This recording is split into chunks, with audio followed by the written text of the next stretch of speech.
MS યુનિવર્સિટીમાં વિદ્યાર્થીઓનો વધુ એકવાર હંગામો. ચીફ વોર્ડનની ઓફિસ ખાતે વિદ્યાર્થીઓનો હંગામો. હોસ્ટેલના નવા ફૂડ બિલના નિયમનો વિરોધ. જૂના નિયમ પ્રમાણે વિદ્યાર્થીઓને હોસ્ટેલમાં એડમિશન અપાવવાની કરી માંગ.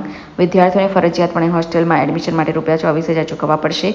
હોસ્ટેલ મેસમાં ભોજન કરો કે ના કરો, ફૂડ બિલ ચૂકવવું પડે. સૌથી વધુ વડોદરા બહારના વિદ્યાર્થીઓ હોસ્ટેલમાં રહીને કરે છે અભ્યાસ. ચીફ વોર્ડન ઓફિસ ખાતે વિદ્યાર્થીઓના હંગામાને લઈને પોલીસ દોડી આવી. ધરારતી રૂપિયા આ તુગલકી તાનાશાહી ભરેલો વીસીનો નિર્ણય એ અમને બિલકુલ ગ્રાહ્ય નથી. આ વિદ્યાર્થીઓની સાથે યુનિવર્સિટીના વાઇસ ચાન્સલર ચેડા કરી રહ્યા છે.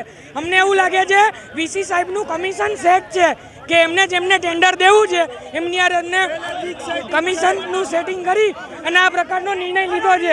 અમને આ નિર્ણય બિલકુલ સ્વીકાર્ય નથી. અમને અત્યારે અહીંયા નારેબાજી કરી અને અહીંયા યુનિવર્સિટીના ચીફ વોર્ડનને આવેદન આપીને વિરોધ દર્શાવ્યા છીએ. જો જરૂર પડી તો અમે વીસીના બંગલે પણ જઈશું અને કાલથી હેડ ઓફિસ પર ધરણા પ્રદર્શન કરશું. એ અહીંયાથી કોઈ જવું ન જોઈએ.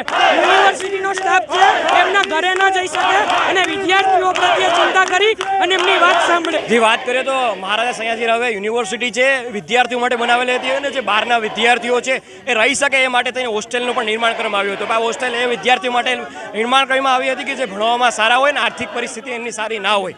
બટ આજે આ વીસી સરની તાનાશાહી એવી થઈ રહી છે કે જે વિદ્યાર્થીઓનું ફૂડ બિલ છે એ પણ 1 વર્ષનું એક સામટું લઈ રહ્યા છે અને એ બિલ પણ એક નાના મોટો રકમ નથી, સાથે 25,000ની એવી મોટી રકમ છે. તો વિદ્યાર્થી 25,000 પ્લસ 10,000 હોસ્ટેલની ફી, એની સાથે સાથે કોલેજની ફી, ટોટલ થઈને 45,000 થી 50,000 જેવી મોટી રકમ વિદ્યાર્થી એક સાથે ભરી શકે એવો કોઈ પણ વિદ્યાર્થી હોસ્ટેલનો એવો નથી કે સક્ષમ છે. તો બસ અમારો આ જ એક વિરોધ છે કે આજે બિલ પાસ થયું છે એને પરત ખેંચવામાં આવે. જ્યાં સુધી બિલ પરત ખેંચવામાં નહીં આવે ત્યાં સુધી અમારો વિરોધ છે એ ચાલુ રહી છે. અને એમની રજૂઆત અમે હાયર ઓથોરિટી એ પ્રમાણે અમે આગળ નિર્ણય લઈશું. ખાસ કરીને વાત કરીએ તો ₹24,000 તેમને વાર્ષિક કરવામાં આવે છે, કમ્પલ્શન કરવામાં આવ્યું છે. એના માટે તેમને વિરોધ કર્યો. હજી ફક્ત વિદ્યાર્થીઓને આગોતરી જાણ કરવામાં આવેલ છે. એમના પર હજી આ કમ્પલસરી નિર્ણય થોપવામાં આવેલ નથી.